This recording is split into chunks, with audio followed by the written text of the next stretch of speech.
Alright. Hey, what is up everybody who's actually watching this? My name is bigmacbush and welcome to my opinion of Bug Fables, the Everlasting Sapling. Now for those who watched the Let's Play, I beat the game. It's right there, in the save file. I'm obviously not a cheater, I don't hack and I don't do anything of the sort, but this is my entire opinion of the game. Now, I'm not going to save it, I'm not going to do anything. But this is just to let people know that if you're watching this after the finale of the playlist, this is only to go over what I think of the game. I will not be doing anything outside of just existing in this area, because I want to talk. Now, obviously, this game is very Paper Mario-esque. I'm actually just going to walk around for a while, since I can. I'm going to... Actually, you know, yeah, we can just do this. Now, because of how long I played this game, I could definitely say that this is a well-designed RPG. I barely felt any issues while playing it, and honestly, I feel like this game is very well designed as it is. Obviously, it's very much inspired by Paper Mario, which only had like 2 games that were like this being RPGs, being the original and Thousand Year Door. And I haven't played those in forever, but I do know that I remember what I know of the games. And honestly, I feel like if there were any complaints that I had about anything in... Holy crap. Sorry, this is just after the 1 hour recording session that was the finale. But I feel like if there were any complaints that I would have had about Paper Mario, you know, obviously 1 and Thousand Year Door, I feel like those problems were answered in this game. This game is nicely paced, the characters are very well done, and it's actually kind of a good story as it was. Granted, it's very much the cliche of like of fantasy settings, but it's still good nonetheless. Obviously, there were a lot of things that I did out of order and way too late, such as Chompy here. Because again, I could have gone there as soon as Chapter 3. But I didn't know that. So if you're going to this game blind, absolutely amazing. I would recommend it 100%. If you've never seen this game before, I recommend it. It is an amazing game. Now, obviously there are some flaws, such as apparently this is a known complaint that people have is when you do this. That can be kind of hard when you also do this. They're the exact same button, mind you. It's tap and then hold. And then it's just hold. And then there's this, where you double tap. And then hold this as well. And naturally, it's just like how long it takes Kabu to get to the ground. It takes, that kind of bugs me as well. But that's expected. It's complete cover against, enemies above ground. That's why I'm fine with it. Personally, I have very little complaints about this game. This game is very good as it is. I would damn near say this is like a very good example of an RPG, if you ever played one. Now, there are some things I did find hard, such as the bosses, because this is hard mode. That's kind of the point of the whole difficulty scaling. But obviously, overall, this game was very much a well-done project. They clearly had a passion. They clearly know what they were doing with the whole elements and design, which is why it's as good as it is.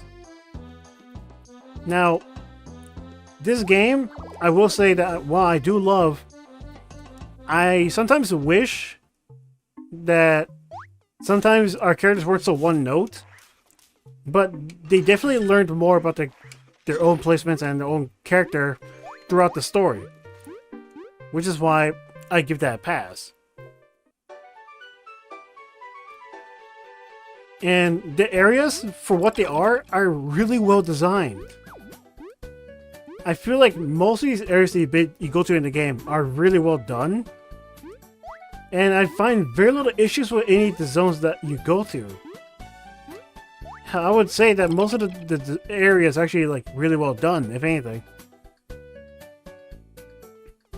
And because this is like an RPG, you would think there would be like a cold area. There wasn't, other than the fridge.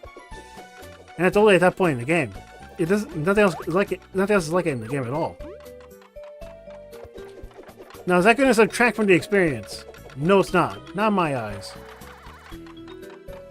I'm a guy who understands how games work and comes to appreciate them as they are. Because you don't play as many games as I do, and not like formulate an opinion. Because I've been playing games for a long time, and honestly, my opinions I feel like are more indifferent. Aside from like like fuck this game and all that jazz, but you know, not important. Obviously, there are some things that get way easier, or you know, you can't just like ignore once you get to a certain point in the game, such as this. And all the mini games, all the things they do in between, is actually really well done. Minus the whole worm hitting thing with the boomerang. That was kind of awkward. I'm not gonna lie. Like this. Whoops. Kabu. This whole thing here was really awkward as it was. Mainly because a lot of people seem to have issues with the boomerang, and honestly, I can kind of see it. And the combat, honestly, I feel like this is probably the best three-person system I've ever seen in a RPG, period. I played a decent amount of RPGs with multiple party members, but I feel like this is the most balanced I've ever seen three party members be in any game ever, as far as my knowledge goes. And I played a decent amount of games. You can probably think, oh, what about Paper Mario? That doesn't count. That's its own separate game. And not only that, it's only two partners. Or like one partner at a time. Which is why I don't count it. But overall, this game I find very enjoyable. It's very well done.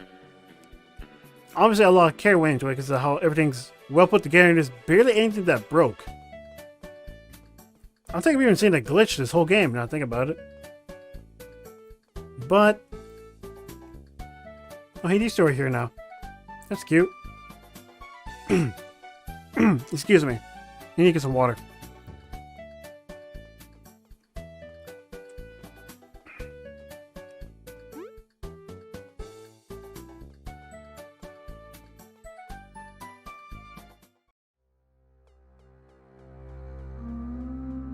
This is also another thing I will give a nice nod to, is the soundtrack. The music overall is very good, because it kind of gives you an idea of an atmosphere without giving you too much details about said atmosphere. Obviously, because of the fact that I've beaten the game, I could say things some people haven't. And throughout my time playing this, I also found the hard mode to be a genuine challenge, and in some cases, kind of a joke. Granted, some things got easier over time, but overall, I feel like the hard mode kinda is actually the definitive experience, because I hate to say it, but I kinda don't like when my RPGs are too handholdy or too simple. If I'm gonna play an RPG, I want to feel like there's gonna be some genuine challenge in it, and not just like only the bosses. The fact that some of the regular enemies in the game actually became harder, such as the Deadlanders and some of the later enemies, actually did kind of genuinely put up a threat, and I genuinely felt like I needed to fight. But obviously, over time, it just got easier, and even now, it's like even I'm still too afraid to fight the Deadlanders.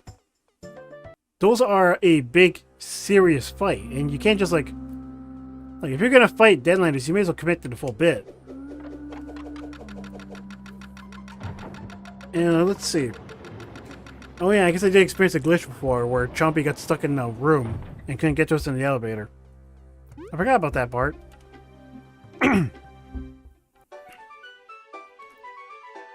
Now, in my opinion, is this game flawless? No. Obviously, no such game will be flawless. There will always be some sort of problem, something that kind of bugs other people about games. And honestly, one thing I will say is that I feel like some of the NPCs don't do enough. Granted, it's an RPG. They're not supposed to do a lot in the first place. And if I'm being real, I sometimes feel like Maki being part of our fights was a bit unnecessary. Like, granted, he's a strong ally, don't get me wrong, but I just sometimes don't like the fact that he just does like 6 damage guaranteed, and that kind of like takes away from the experience, in my opinion. Because he can just like demolish enemies as it is, by himself. And the fact that, like, despite Maki being who he is actually kind of like a decently well done character, but the fact that despite everything, he's still kind of is way more powerful than most of your teammates can be in a good turn. And obviously, one of the small things I will say about this game is the medals. Some of them I feel like are way more powerful. A lot of them you will never use. Unless you have a very specific idea in mind for what you want to do with your badges. Or medals. They're medals, not badges. Because, like, I have a lot of medals. I feel like I only used the ones I liked. And granted, you can play any game like that, but still, the fact that... Oh, whoops. The fact that over time, I kind of developed an idea and a build for my badges, and I never changed it since. It really goes to show that you can really stick to one build and badges and be just fine. Medals! I keep saying the wrong word. What the hell's wrong with me? And not only that, but I definitely feel like this game was definitely designed with Kabu to be in the front. Yes, I know you could put V and Leaf in the front as well, but I feel like the benefits are the best given to Kabu being in the front. It just makes the most sense. He's the hardest hitting of the 3. He hits Ole in front of him, and he also pierces armor, which is something that I feel like just makes sense to keep in the front. Oh, we have his crown. Cool. You know that was the thing. Because I showed it off in the next actual episode of the series. But, let's see what else is there. Also, sometimes some of these items you find on the side are actually like way more expensive than they need to be. But I know that if they want to do this for completion, you have to collect every medal. And granted, that doesn't sound very hard on paper, but it obviously gets harder over time. And another thing I will also say about some of the NPCs is that I feel like a lot of the NPCs become forgettable at some point. Like, you did a side quest for me. Cool. I don't even remember your name. Like, granted, again, it's another RPG. You're kind of expected to not be that concerned with that stuff as it is. One thing I'll also say is that I feel like in terms of character development, these 3 being a team, it feels kind of random at first, but I genuinely feel like there should have been more, like, not I'm saying like a lot more, but like I feel like there should have been a bit of internal conflict between the 3, just to give us a bit more variety in their attitudes and personalities, which we didn't get. But that's okay. This is definitely more lighthearted, more casual of an RPG, which is why that wasn't really a concern. And that's okay. I'm not complaining about this, mind you. I'm just saying, like, I feel like these 3 got along really well, and it was too happy noted, but overall, still well done. I like it as it is. I like a spud. We also need to... Is it here? No, we just passed it. Is that our danger spud? Yes, nice. Not that I'm saving it after this anyway. And I'm not gonna lie, I feel like this game would be harder if you didn't grab Chompy at all. I'm just gonna say it. I feel like you kind of need Chompy for a large portion of the game because they make everything so much more convenient. I'm not saying Chompy's overpowered or anything. I just feel like Chompy is way more useful than people give her credit for. And yes, I know Chompy's a she, which is why I'm saying her. We also haven't done this at all. But that's for a different, that's for the bonus videos, so I'm not gonna worry about it now.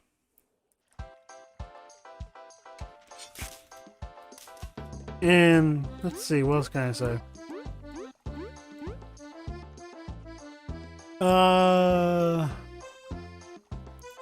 Okay, the variety in bugs definitely is very interesting and very well done.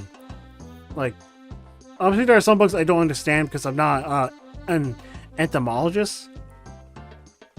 I'm just a guy who plays video games. And an idiot. Let's not forget I'm an idiot.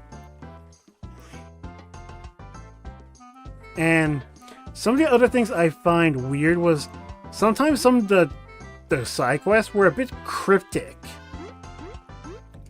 Like, I genuinely feel like I needed a guide for some portion of the side stuff. But after I thought hard enough about it, I figured it out. Now, we're back here in the Ant Kingdom. So I will get out my final opinions. This game is very good.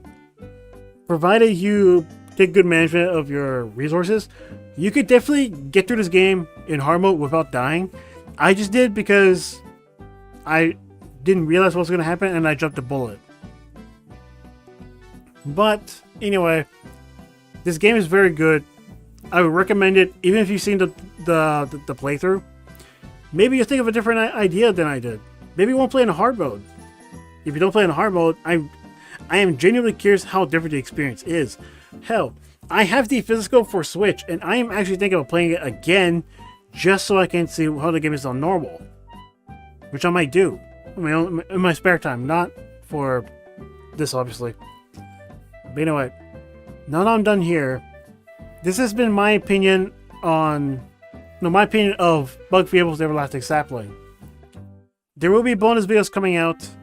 They'll likely start coming out next week because Sundays are for bonus videos. And I actually do really want to see more of this game. If they make any more, I would love to see a sequel or anything else I'd like. This game is phenomenal. I loved it the entire way through. The only time I had complaints were when I kept making mistakes, and that's my fault. But anyway, I upload 4 times a week. If you feel like coming back to anything that I do, I would greatly appreciate it. If you find me funny and entertaining, I don't know what is wrong with you, but you should get yourself checked out. But anyway, now that I'm done here, this has been my opinion of Bug Fables. If you feel like coming back for anything else I do, I appreciate it. And I'll see you again if you decide to think I'm good enough to come back to. I'll see you guys another time. Later.